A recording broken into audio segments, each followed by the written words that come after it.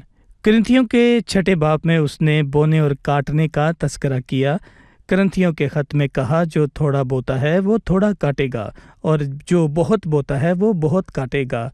ایک طرف ایماندار اور اس سے کام کرنا سیکھے، اور دوسری طرف جو ایمانداروں کو خداوند نے دولت دی وہ بھلائی کرنا سیکھیں۔ عبرانیوں کے خط میں 13 باب میں اس نے کہا، لکھا ہے بھلائی اور سخاوت کرنا نہ بھولو، اس لیے کہ خدا ایسی قربانیوں سے خوش ہوتا ہے۔ اور اکثر بھائی کام کرتے ہیں پر ان کی تنخواہ کم ہوتی ہے، اور ایماندار ہوتے ہوئے ہمیں ان مقدسین کو بھی دیکھنا چاہیے اور ان کی مدد کرنی چاہیے، کیونکہ خدا نے حکم دیا ہے کہ ہمیں بھلائی کرنی چاہیے۔ اور مطلب جی بھائی، جن ایام میں ہم رہتے ہیں ان میں بیماریاں بھی بڑھ گئی ہیں، اور بہت سے بھائیوں کو ہماری مدد کی ضرورت ہے۔ جی، وہ مہنگی دوائیاں نہیں خرید سکتے۔ صحیح۔ خداوند ہمیں توفیق دے ہم دوسروں کے لیے بھلائی کریں، اور تمام مقدسین کے لیے اپنا حصہ ضرور ڈالیں۔ چلیے مہمانوں کی طرف بڑھتے ہیں اور جانتے ہیں ان کا سوال۔ 14ویں آیت ہے، اور اگر کوئی ہماری اس خط کی بات کو نہ مانے تو اسے نگاہ میں رکھو اور اس سے صحبت نہ رکھو تاکہ وہ شرمندہ ہو۔ اسے نگاہ میں رکھو اور اس سے صحبت نہ رکھو۔ صحیح۔ بھائی ایلیا 14ویں اور 15ویں آیت پر اپنی رائے دیجیے۔ اس پر نگاہ رکھو، مگر میں کہوں گا کہ اس کو انگریزی میں سمجھانا بہت آسان ہے۔ وہ کہتے ہیں کہ مارک دیٹ مین، نشاندہی کرو۔ بے شک اس کے لفظی معنی نہیں ہے کہ اس شخص پر نشان لگاؤ، پر ضرور ہے کہ باقاعدگی سے چلنے والوں کی پہچان کرو۔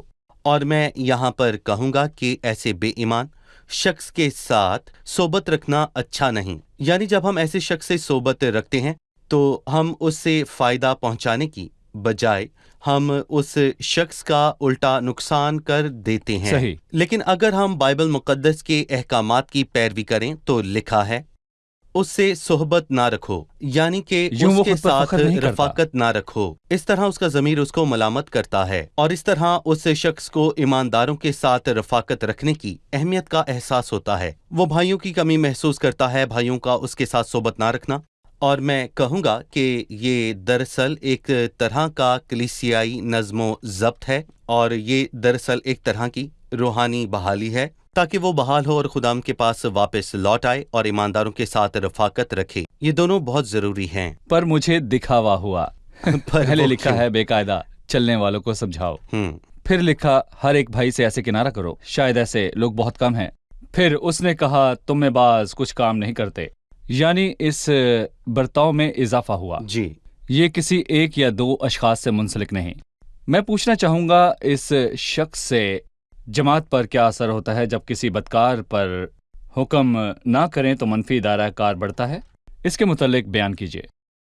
دیکھیں، پالوس رسول نے پہلے کرنتھیوں کے 5ویں باب میں کہا کہ کیا تم نہیں جانتے کہ تھوڑا سا خمیر سارے گندے ہوئے آٹے کو خمیر کر دیتا ہے۔ جب 10 جاسوس واپس آئے تو ان میں سے 2 یعنی یشوا اور کالب ایک طرف تھے، باقی جاسوس ملک کی بری خبر لے کر آئے۔ ساری جماعت رونے کو کہنے لگی، اور آؤ ہم کسی کو اپنا سردار بنا لیں اور مصر کو لوٹ جائیں۔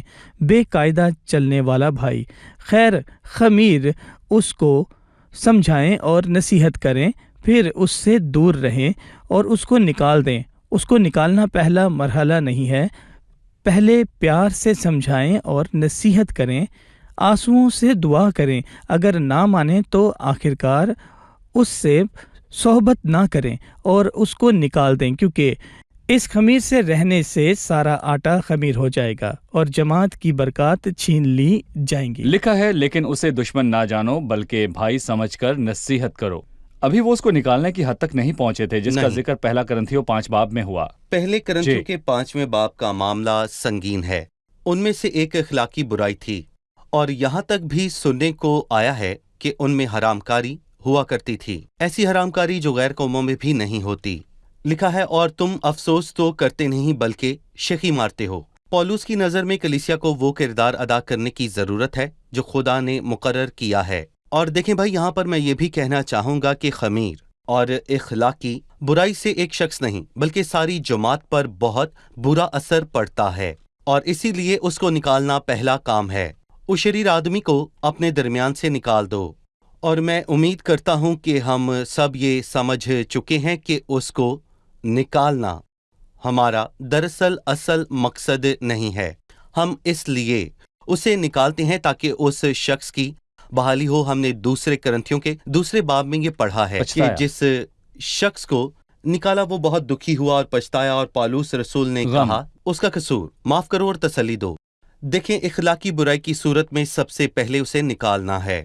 اخلاقی معاملات کیونکہ یہ نہایت شرمناک ہیں، اور اس خط میں ایک شخص کو میں کہوں گا کہ تنبیہ اور پھر نصیحت کی ضرورت ہے، اور اگر وہ شخص پھر بھی نہیں مانتا اور اپنی اسی اخلاقی برائی میں ہے تو پالوس نے اگلے مراحل بتائے ہیں۔ تو بھی لکھتے ہوئے اس کو نکال دینے کے مرحلے تک نہ پہنچا۔ اس نے سمجھانے، نظر میں رکھنے اور محبت نہ رکھنے کا کہا، بلکہ ان کے ساتھ رفاقت نہ رکھیں تاکہ انہیں اس کی کمی محسوس ہو۔ بالکل۔ ابھی تک نکالنے کی بات نہیں کی، لیکن اسے دشمن نہ جانو بلکہ بھائی سمجھ کر بھائی جان کرو۔ بھائی ایلیا کورولوس، اس کے بعد بے قاعدگی سے چلنے اور اپنا کام نہ کرنے والوں کا تذکرہ کیا گیا۔ اس نے اس خوبصورت خط کو ایک خوبصورت آیت کے ساتھ ختم کیا۔ اب خداوند جو اطمینان کا چشمہ ہے، آپ ہی تم کو ہمیشہ اور ہر طرح سے اطمینان بخشے۔ خداوند تم سب کے ساتھ رہے۔ میں پولس اپنے ہاتھ سے سلام لکھتا ہوں، ہر خط میں میرا یہی نشان ہے۔ میں اسی طرح لکھتا ہوں، ہمارے خداوند یسوع مسیح کا فضل تم سب میں رہے، آمین۔ اس نے خداوند کے اطمینان سے شروع کیا۔ اس کا اختتام بتائیں۔ کسی نے اس اختتام کے لیے کہا کہ گمراہی کی تاثیر کے باوجود قائم رہنا، طوفانی خط کا خاموش اختتام۔ کسی نے یہ کہا، اور کسی نے کہا کچھ اس خط کو پڑھ کر سوچتے ہیں کہ خدا ان کے ساتھ کیسے چلیں، ان کو ناممکن لگتا تھا۔ پالوس نے انہیں کہا کہ فکر نہ کریں، خدا ان کے اطمینان سے دو چیزیں ہوں گی، مسیح میں ان کے دل اور خیال محفوظ ہوں گے، اور جھوٹے استادوں اور گمراہ کرنے والی تاثیروں کے بیچ ان کا چال چلن نیک ہوگا۔ خداوند مشکلات میں ان کے ساتھ ہوگا اور اس کی سلامتی ہمیں محفوظ رکھے گی، وہ ہمارے ساتھ چلے گا۔ خداوند آپ ہی تم کو اطمینان بخشے گا۔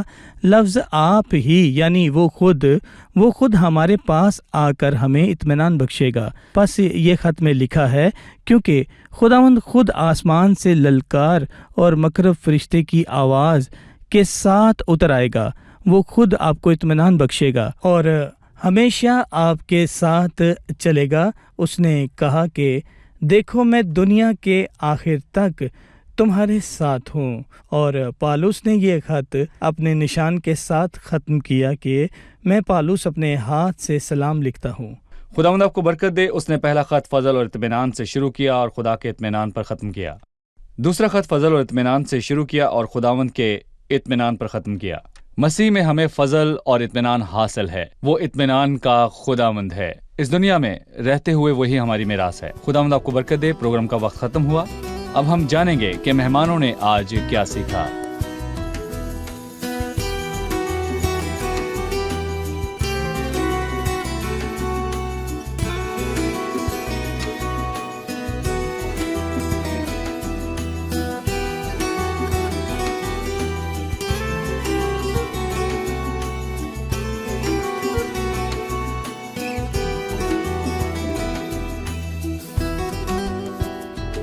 آپ تیار ہیں؟ آپ نے اس خط اور اس باب سے کیا سیکھا؟ میں نے سیکھا کہ ہمیں اچھی طرح خدا کے کلام کو جاننے کی ضرورت ہے۔ میں ان کے لیے فکر مند ہوں جو خداوند کا کلام نہیں پڑھتے۔ ایک وقت آئے گا کہ مخالف مسیح آ کر عجائب اور غیر فطری نشان دکھائے گا۔ جو بھی بائبل کی تعلیم سے واقف نہ ہو وہ اس پر ایمان لا کر اس کی عبادت کرے گا۔ صحیح۔ پاک کلام ہمیں حق اور سچ کے متعلق بتاتا ہے۔ جیسا کہ اس خط کے اختتام کے بارے میں بھائی ایلیا نے کہا، خاموش اختتام. طوفانی خط کا خاموش اختتام. خداوند کا شکر ہو، ہر طوفان کے بعد ایک تسلی بخش پیغام ہے. صحیح. پولس رسول نے کہا نیک کام کرنے میں ہمت نہ ہارو. مجھے یاد آیا کہ ہم دنیا کے نور ہیں. ہم لوگوں کی زندگیوں اور جینے کے طریقوں میں فرق لا سکتے ہیں. سادہ تحفے یا احساسات کے اظہار اور دکھوں میں ان کی پرواہ کرنے سے ہم دنیا کا نور اور زمین کا نمک ہیں. صحیح. آپ سب کا شکریہ. میں نے اس مطالعے سے بہت کچھ سیکھا. شکریہ. اگلی قسط میں ہم ایک نئی کتاب کے ساتھ حاضر ہوں گے. میں خادمین کا شکریہ ادا کروں گا. خداوند آپ کو برکت دے. عزیز ناظرین، ہم نے کئی اقساط میں دوسرے تھسلنیکیوں کے خط کا مطالعہ مکمل کیا. ہم نے ان 3 ابواب میں سیکھا کہ دکھ کیوں اور کتنی دیر کے لیے ہوگا. ہم نے زمین پر ہونے والے واقعات میں خدا کی ترتیب دیکھی. دوسرے باب میں خداوند کے دین اور گناہ کے شخص اور برگشتگی کے متعلق سیکھا. پھر تیسرے باب میں عملی نصیحتوں کے متعلق سیکھا. میں بتانا چاہتا ہوں کہ زمین پر ایماندار ہوتے ہوئے ہمیں لوگوں کی زندگیوں اور ان کے دلوں میں فرق لانا ہے تاکہ ہم زمین پر بہت سا پھل لائیں اور ہم سب مل کر خداوند کے کام میں ہمیشہ افزائش کرتے رہیں. عزیزو، خداوند آپ کو ہر کام میں اجر دے گا. آپ سے اگلی قسط میں پھر ملاقات ہوگی. خداوند آپ کے ساتھ ہو. خداوند آپ کو برکت دے.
تیرا کلام رہے گا قائم، پہاڑ جب نہ رہے خدایا. تیرے منہ کی ایک بات بھی ٹلے گی نہ، چاہے کچھ بھی ہو.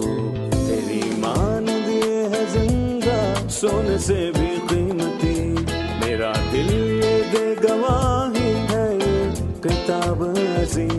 نازل کرے اپنا کلام، شکستہ دلوں کو سکون ملے. تاریکی دور ہو میری راہیں روشن کر. دل اپنا کلام کثرت سے اے خدا بدل دے، رہائی دے کثرت سے پھل میں لاؤ. کلام رہے گا قائم، پہاڑ جب نہ رہے خدایا. تیرے منہ کی ایک بات بھی ٹلے گی نہ، چاہے کچھ بھی ہو.